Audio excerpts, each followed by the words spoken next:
Maluwalhating araw sa inyo lahat mga kaibigan. May baon na naman tayo sa ating tanghalian at kakaibang ating baon. French fries inasal mga kaibigan. No? French fries lang mahirap mga kaibigan, pero the best to, masarap. No? Bago ang lahat, ito pa lang inyong likod, OFW sa Pinas, si Mark, ang overwork Filipino worker dito sa Pinas. At lagi akong nagtitipid mga kaibigan. Dahil pasimple-simple lang ako sa trabaho at ordinaryong manggagawa lang ako dito sa Pinas.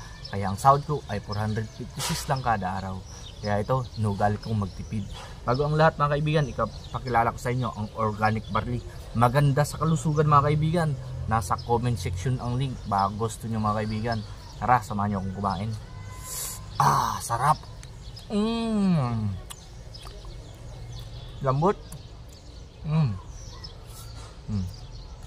Lambot sa mga kaibigan.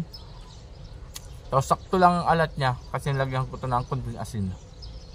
Yummy to the max. Hindi pa mga kaibigan. Try nyo ito mga kaibigan, sigurado magugustuhan nyo ang lasa.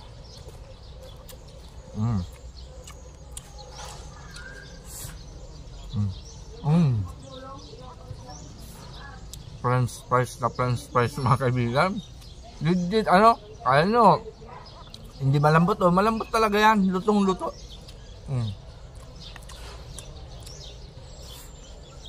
Dahil sabihin nyo, sinungaling ako, lutong luto yan mga kaibigan, walang halong gaya. Tapos masarap, alam nyo naman, ang mga patok na sa taong bayan, mga French fries na French fries na ito ng pobre kagaya ko. At paborito ko talaga ito mga kaibigan since birth.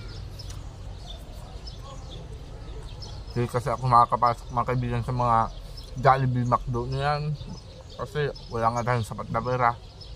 Kaya para feeling natin kung papasok tayo sa mga ganyan, magluto lang tayo ng French fries ng pobre ba.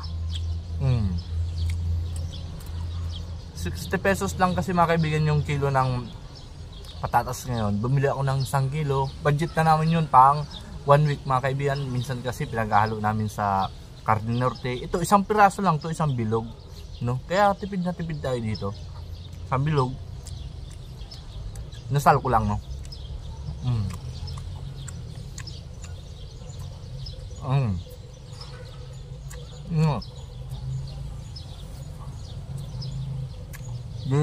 Nakatipid naman tayo ngayon. Kaya na medyo matagal-tagal pang sahuran mga kaibigan, no? At magastos na ngayon ang tema ng aking buhay kasi bagong panganak nga si Mrs. Maraming gastusin. Alam nyo ba, ang baby magastos yan, no? Kaya kailangan natin mag-budget ng maayos. Yung pinaka-budget na the best budgeting. Gaya ko, pagdating sa budgeting mga kaibigan, magaling talaga ako dyan. Pwede nga akong maging economist eh. Nalam ka ba?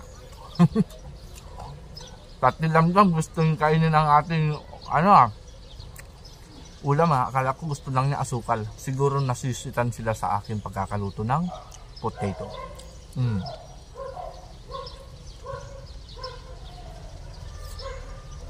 At kaya pala lagi tayong healthy at ganado, no? Energetic dahil lagi tayong naka-DC organic barley. Try nyo na ito mga kaibigan. Mura lang yan dyan sa comment section.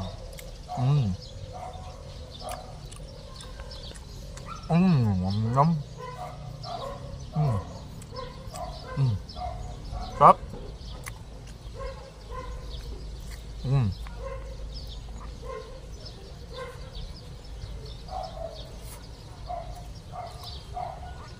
Solved na naman tayo sa ating pagtitipid mga kaibigan.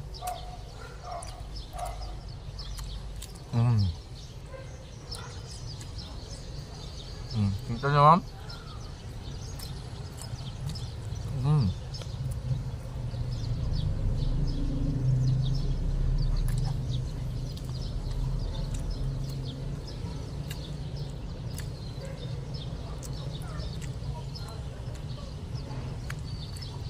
At sa muli mga kaibigan, ito ang inyong lingkod, OFW sa Pinas. At lagi ako nagpapaalala, lagi lang tayo magtitipid dito sa Pinas para hindi tayo nababaon sa utang. At ako po ay isang Uragon. Basta Uragon malupitong. Hanggang sa muli, that's all, mabuhay.